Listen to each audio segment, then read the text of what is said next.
Esi gatavs? Gatavs, jā.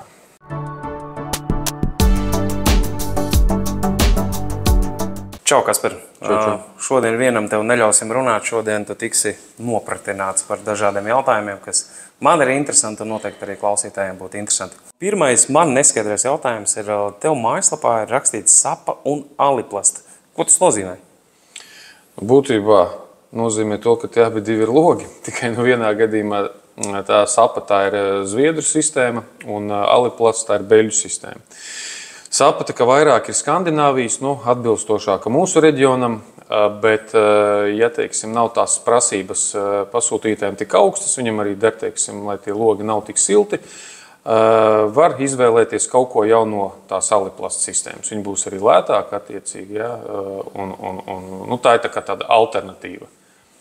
Bet arī tam pašam aliplastam viņam arī ir siltais gals, tā kā cilvēkam iespēja izvēlēties. Nākamais jautājums ir, visticamāk, attiecās uz augsto gada laiku.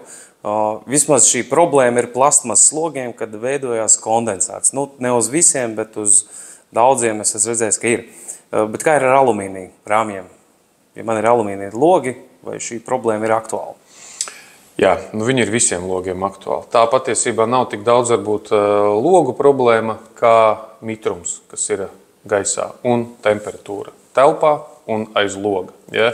Negribu mācīt tagad to, kas bija cilvēkiem pamatskolā, jau tiešām pamatskolas kurs tas ir, ja, par rases punktu un kondensātu, bet, ja teiksim, tu virtuvē gatavo ēdienu, ja, vai tev ir kaut kādā istabā daudz puķu, kuras tiek regulāri laistītas, ja, tad gaisa relatīvais mitrums viņš vienkārši ļoti paaugstinās, ja, un attiecīgi, jo ir augstāks gaisa mitrums, jo ir zemāka temperatūra vajadzīga, pie kuras tas izkritīs rases punkts. Ja, un attiecīgi, tas ir cilvēkiem vairāk jādomā par to, kā viņiem ir ventilācija, veidināšana atrisināt mājā un varbūt tiešām nelaistīties tik daudz ar to ūdeni. Tas ir visiem logiem.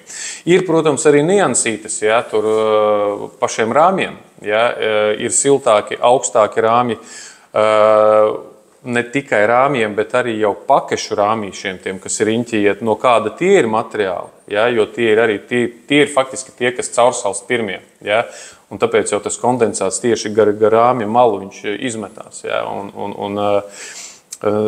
ir vēl viens tālāk jautājums jau par to, kā ir apkure atrisināta. Ja, tātad siltais gaiss, viņš ceļās uz augšu, kā visiem labi zināms, un ja loks ir iznesis ļoti tālu ailē uz āru ārsienas virzienā, tad tas siltais gaiss, tagad mēģināšu tā schematiski parādīt uz galda, ja, kad viņš jau ceļās, viņš kaut kā iet pa parabolu. Ja, un ja ir loks kaut kur tālāk, tas siltais gaiss vienkārši netiek klāt, viņš viņu neapskalo, teiksim tā. Un attiecīgi tas kondensāts arī tur ātrāk rodās. Ja. Tas nav, kā saka, akmens plasmasas lauciņā, tas ir pilnīgi visiem logiem. Vienalga, koks, alumīnijas, plasmasa, visiem.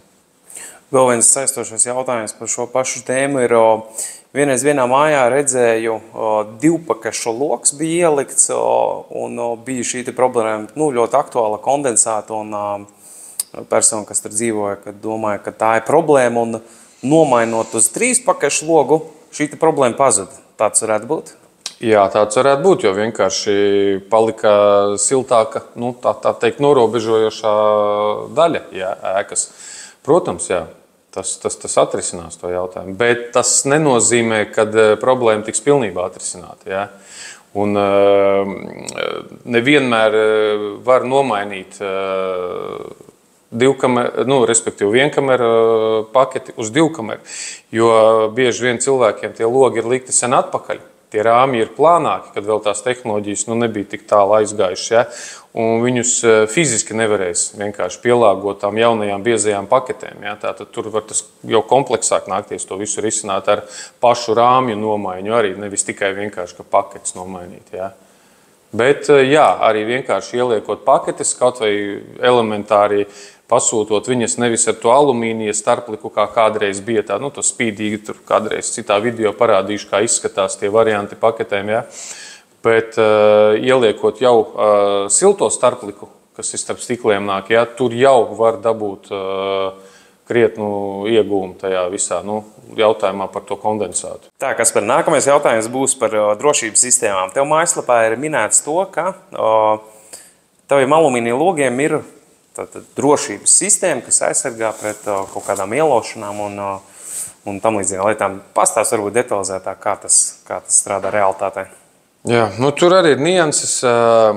Tātad ir pirmām kārtām jāsaprot, ko konkrētais cilvēks, indivīds vēlās sasniegt. Jā.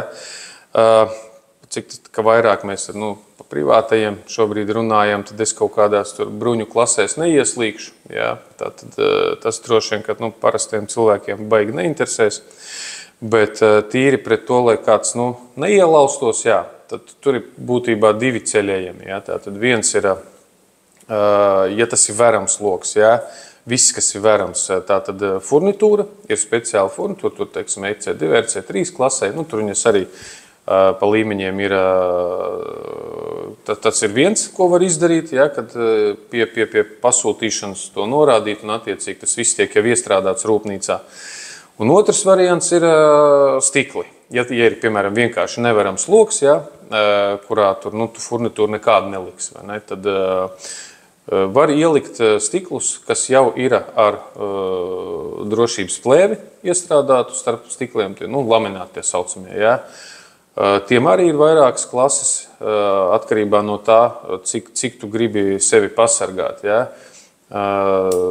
Tad principā šie ir tie divi varianti. Tur akali katram ir, kā jūs teicat, tur apakšsadaļas, ja, bet tas tā lielos vilcienos, šīs ir divas tēmas, par ko jārunā, un tad cilvēkam ir jāsaprot, ja, ko viņš tiešām vēlās, cik daudz viņš grib pasargāt sevi.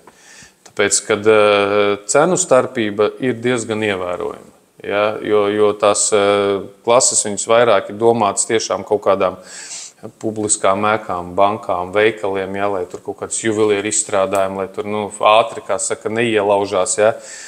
Privātajiem varbūt tas nav tik aktuāli, viņiem vairāk tas princips kā tāds, lai vispār ir. Ja. Ir pat viens piemērs, kas varbūt arī varētu kādreiz kādam sākt interesēt. Mums bija pāris gadus atpakaļ, pat bišķi vairāk, viens projekts Beļģijā un arī privātais. Un viņam bija ļoti interesanti lieta, ko viņš pastāstīja man. Viņiem apdrošinātāji ļoti skatās uz to, kāda tev ir drošības klase logiem. Tajā skaitā stikliem un arī durvīm. Un jo tev ir augstāka aizsardzības klase, jo tev tā polise gadā izmaksā lētāk. Un viņiem tā starpība izmaksās bija tik liela, kad viņam bija izdevīgāk nopirkt, ielikt stiklus ar augstu drošības klasi, viņam tā cenu starpībā jau pēc 3,5 gadiem pēc tās dienas cenām, pat nerunājot par inflāciju, viņam jau atpirkās no polisēm tikai vieni.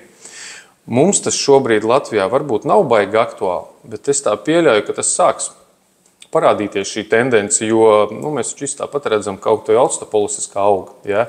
Un pienāks arī brīdis, kad par šo nāksies domāt. Tāpēc šito labāk ir, ja ir iespējams padomāt jau tagad, nevis pēc tam kaut kad tas jautājums aktualizējās, tad mainīt stiklus. Ja? Tas ir kā piemērs. Pēdējais jautājums, kas par tevi ir? Kā var ar tevīm sazināties? Klasiskā atbilde. Mājaslapā www.caluks.lv sadaļā kontakti, tur ir visvajadzīgā informācija.